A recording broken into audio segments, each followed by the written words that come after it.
ಶಿರಾನಗರದ ಹೊರವಲಯದಲ್ಲಿ ಹಾದು ಹೋಗಿರುವ ಬುಕ್ಕಾಪಟ್ಟಣ ಹುಳಿಯಾರೆ ರಸ್ತೆಯಲ್ಲಿ ಬೆಳೆದಿರುವ ಸೀಮೆ ಜಾಲಿ ಗಿಡಗಳಿಂದ ಸಂಚಾರಕ್ಕೆ ತೊಂದರೆ ಉಂಟಾಗಿದ್ದು ಜೀವಕ್ಕೆ ಕಂಟಕವಾಗಿ ಮಾರ್ಪಟ್ಟಿವೆ. ಪ್ರತಿನಿತ್ಯ ಸಾವಿರಾರು ವಾಹನಗಳು ಇದೇ ರಸ್ತೆಯಲ್ಲಿ ಸಂಚಾರ ನಡೆಸುತ್ತವೆ.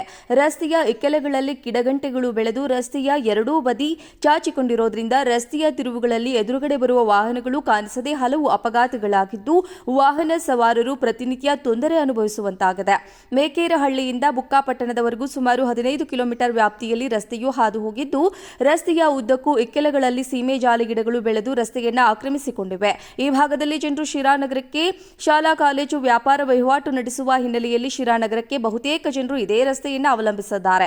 ರಸ್ತೆಯಲ್ಲಿ ಹೋಗುವವರು ಮುಳ್ಳಿನ ಗಿಡಗಳು ರಸ್ತೆಗೆ ಚಾಚಿಕೊಂಡಿರುವುದರಿಂದ ಪಕ್ಕಕ್ಕೆ ಬಂದಾಗ ರಸ್ತೆಯಲ್ಲಿ ವೇಗವಾಗಿ ಬರುವ ವಾಹನಗಳಿಗೆ ಸಿಲುಕಿ ಪ್ರಾಣ ಕಳೆದುಕೊಳ್ಳುವ ಸಾಧ್ಯತೆಗಳಿವೆ. ಅಲ್ಲದೆ ಈ ಭಾಗದಲ್ಲಿ ರಾತ್ರಿ ಸಮಯದಲ್ಲಿ ಮದ್ಯಪಾನ ಮಾಡುವವರು ಹಾವಳಿ ಇದ್ದು ರಾತ್ರಿ ವೇಳೆ ಮುಳ್ಳಿನ ಗಿಡಗಳ ಪಕ್ಕದಲ್ಲಿ ವಾಹನಗಳನ್ನು ನಿಲ್ಲಿಸಿ ಮದ್ಯಪಾನ ನಿರತರಾಗಿದ್ದು ಇದರಿಂದ ಇತರರಿಗೆ ಭಯದ ವಾತಾವರಣ ನಿರ್ಮಾಣವಾಗಿದೆ. ಶಿರಾ, ಹುಳಿಯಾರ, ಚಿಕ್ಕನಾಯಕನಹಳ್ಳಿ, ತಿಪಟೂರು ಸೇರಿದಂತೆ ದಕ್ಷಿಣ ಕನ್ನಡ ಜಿಲ್ಲೆಗೆ ಸಂಪರ್ಕಿಸಿ ಈ ರಾಷ್ಟ್ರೀಯ ಹೆದ್ದಾರಿ 234 ರಸ್ತೆಯಾಗಿದ್ದು ರಸ್ತೆಗಳ ನಿರ್ವಹಣೆ ಮಾಡುವುದಿಲ್ಲ ಎಂಬುದು ಸಾರ್ವಜನಿಕರ ಆರೋಪವಾಗಿದೆ. ರಸ್ತೆಗೆ ಚಾಚಿದ ಗಿಡಗಳಿಂದಾಗಿ ಸಂಚಾರಕ್ಕೆ ಅಡ್ಡಿ ಅಪಘಾತಗಳ ತಾಣವಾಗಿದೆ.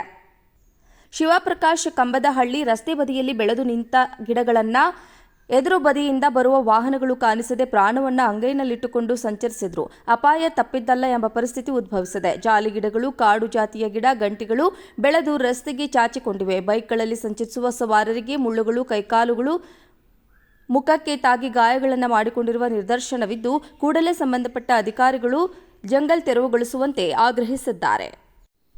ಶಿರಾನಗರದ ಹೊರವಲಯದಲ್ಲಿ ಹಾದು ಹೋಗಿರುವ ಬುಕ್ಕಾಪಟ್ಟಣ ಹುಳಿಯಾರೆ ರಸ್ತೆಯಲ್ಲಿ ಬೆಳೆದಿರುವ ಸೀಮೆ ಜಾಲಿ ಗಿಡಗಳಿಂದ ಸಂಚಾರಕ್ಕೆ ತೊಂದರೆ ಉಂಟಾಗಿದ್ದು ಜೀವಕ್ಕೆ ಕಂಟಕವಾಗಿ ಮಾರ್ಪಟ್ಟಿವೆ. ಪ್ರತಿನಿತ್ಯ ಸಾವಿರಾರು ವಾಹನಗಳು ಇದೇ ರಸ್ತೆಯಲ್ಲಿ ಸಂಚಾರ ನಡೆಸುತ್ತವೆ.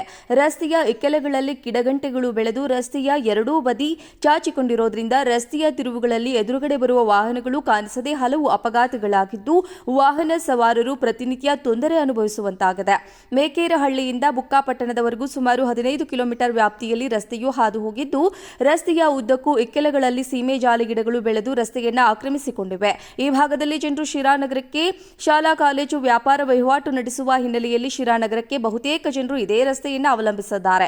ರಸ್ತೆಯಲ್ಲಿ ಹೋಗುವವರು ಮುಳ್ಳಿನ ಗಿಡಗಳು ರಸ್ತೆಗೆ ಚಾಚಿಕೊಂಡಿರುವುದರಿಂದ ಪಕ್ಕಕ್ಕೆ ಬಂದಾಗ ರಸ್ತೆಯಲ್ಲಿ ವೇಗವಾಗಿ ಬರುವ ವಾಹನಗಳಿಗೆ ಸಿಲುಕಿ ಪ್ರಾಣ ಕಳೆದುಕೊಳ್ಳುವ ಸಾಧ್ಯತೆಗಳಿವೆ. ಅಲ್ಲದೆ ಈ ಭಾಗದಲ್ಲಿ ರಾತ್ರಿ ಸಮಯದಲ್ಲಿ ಮದ್ಯಪಾನ ಮಾಡುವವರು ಹಾವಳಿ ಇದ್ದು ರಾತ್ರಿ ವೇಳೆ ಮುಳ್ಳಿನ ಗಿಡಗಳ ಪಕ್ಕದಲ್ಲಿ ವಾಹನಗಳನ್ನು ನಿಲ್ಲಿಸಿ ಮದ್ಯಪಾನ ನಿರತರಾಗಿದ್ದು ಇದರಿಂದ ಇತರರಿಗೆ ಭಯದ ವಾತಾವರಣ ನಿರ್ಮಾಣವಾಗಿದೆ. ಶಿರಾ, ಹುಳಿಯಾರ, ಚಿಕ್ಕನಾಯಕನಹಳ್ಳಿ, ತಿಪಟೂರು ಸೇರಿದಂತೆ ದಕ್ಷಿಣ ಕನ್ನಡ ಜಿಲ್ಲೆಗೆ ಸಂಪರ್ಕಿಸಿ ಈ ರಾಷ್ಟ್ರೀಯ ಹೆದ್ದಾರಿ 234 ರಸ್ತೆಯಾಗಿದ್ದು ರಸ್ತೆಗಳ ನಿರ್ವಹಣೆ ಮಾಡುವುದಿಲ್ಲ ಎಂಬುದು ಸಾರ್ವಜನಿಕರ ಆರೋಪವಾಗಿದೆ. ರಸ್ತೆಗೆ ಚಾಚಿದ ಗಿಡಗಳಿಂದಾಗಿ ಸಂಚಾರಕ್ಕೆ ಅಡ್ಡಿ ಅಪಘಾತಗಳ ತಾಣವಾಗಿದೆ.